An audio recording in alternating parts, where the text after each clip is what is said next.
In preparation for the movie that's coming out, I thought I'd read Jujutsu Kaisen Zero. Now, if you've read Jujutsu Kaisen so far, it has a lot of parallels between it. There is a new student is introduced. Gojo takes him under his wing and essentially explains to him all about the demons, being a sorcerer and stuff like that. So it's very introduction heavy, but what I liked about it is the lead doesn't necessarily have cursed energy, but is a cursed being himself, because when he was little, he had a little girlfriend, and she gave him a ring and kind of did like the whole engagement thing, which was so cute, and she dies tragically, and from that he gets cursed. So that's pretty heavy by itself, right?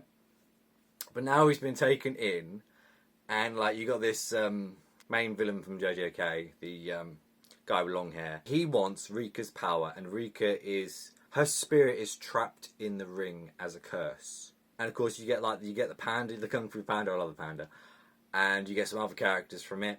I did like the fact that Gojo has a different look now. I think the bandana is much better than the bandages that he had in this, because Volume 0 is actually a prototype for the actual series, because the author did a 4-chapter manga and he just wanted it to be done, and then they said, no, we really like this, come do some more. So he ended up writing Jujutsu Kaisen, which of course in itself is like blown up massively, and everybody's really into it now. So standalone, I think it's really, really good. If you had read the series, there are a lot of parallels. I'm interested to see what they do with the movie, because the ending was very, how do I put it? It wasn't necessarily like you can necessarily continue the story afterwards, but it had this emotional weight to it, which I really, really appreciate. I think it's probably the most emotional beat that the series has actually had. But definitely, if you're interested in watching the movie and you want to know a bit more, definitely pick up this volume, because it's really solid.